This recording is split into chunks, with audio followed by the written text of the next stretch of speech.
تو ایک زمانہ ہمارے اوپر ایسا گزرا ہے کہ لوگ ایک دوسرے کا احساس کرتے تھے. یہ بغداد کی کہانی ہے. ایک شخص صرف یہ دیکھنے کے لیے آتا ہے کہ یہ لوگ عزت کیوں اتنی زیادہ پا گئے ہیں.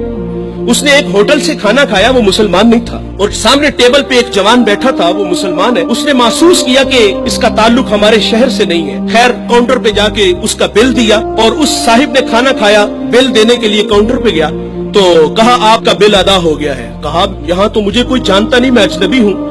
کہا ایسے ہی ہے, ایک مسلمان تھا اور اس نے آپ کا بل دیا اور چلا گیا. رکا اس لیے نہیں کہ آپ شکریہ کے لیے آگے بڑھیں گے, تو اس نے یہ بھی اپنے لیے مناسب نہیں سمجھا کہیں یہ نفس کی غذا نہ بن جائے. وہ اس بات سے متاثر ہوا. پھر ایک دکان پہ گیا, اسے کوئی چیز چاہیے تھی. جب دکان پہ گیا تو اس نے کہا یہ چیز مجھے چاہیے, قیمت طے ہوئی. تو دکاندار پتہ کیا کہتا ہے, وہ کہتا ہے بھائی اسی معیار کی اسی قیمت میں وہ جو سامنے دکان ہے, اگر یہ چیز تم اس سے خرید لو تو تمہیں کوئی اس پہ اعتراض تو نہیں. کہا مجھے چیز چاہیے. وہ سامنے دکان پہ گیا, اس نے وہ چیز خریدی, خرید کے جانے لگا. لیکن یہ تجسس تھا, اس نے ایسا مجھے کیوں کہا, یہ خود بھی تو نفع لے سکتا تھا, فائدہ تو اسے بھی ہو سکتا تھا, لیکن اس نے مجھے اس کے پاس کیوں بھیجا. دوبارہ پھر پلٹتا ہے اور آ کے کہتا ہے بھائی وہی معیار ہے, وہی قیمت ہے, لیکن اس کے پاس بیچنے کا مقصد کیا تھا تیرا. اس نے کہا بھائی صبح سے اس وقت تک میرے پاس بڑے گاہک آئے ہیں اور میں نے اپنے بیوی بچوں کے لیے رزق روٹی اکٹھی کر لی ہے, اور وہ جو سامنے بھائی ہے اس کے پاس صبح سے لے کر اس وقت تک کوئی گاہک بھی نہیں آیا.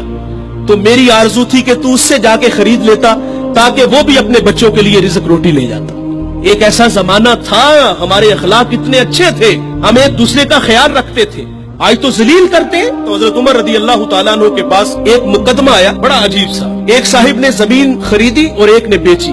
جس نے زمین خریدی اس نے ہل چلایا تو اس سے خزانہ نکلا, اور وہ خزانہ لے کے جس سے خریدی ہے اس کے پاس آ گیا اور آگے کہتا ہے کہ بھائی میں نے زمین خریدی ہے, زمین کے پیسے دیے ہیں, اس خزانے کے پیسے نہیں دیے, یہ آپ مجھ سے لے لو. اور جس نے بیچی ہے وہ کہتا ہے بھائی یہ تمہارے مقدر, یہ میں نہیں لوں گا, یہ تمہارے ہی ہیں.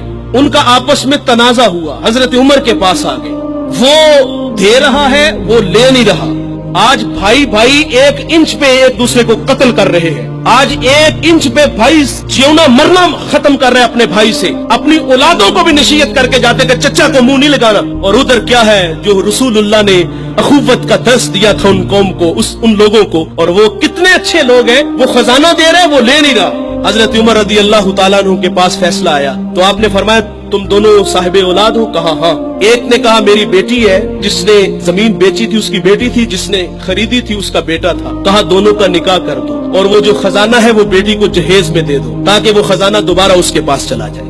تو اللہ سے دعا کریں کہ اللہ ہمیں اچھے اخلاق عطا فرمائے. اس ویڈیو کو شیئر ضرور کیجئے, ہو سکتا ہے آپ کے ایک شیئر سے یہ بات کسی کے دل میں اتر جائے. جزاک اللہ.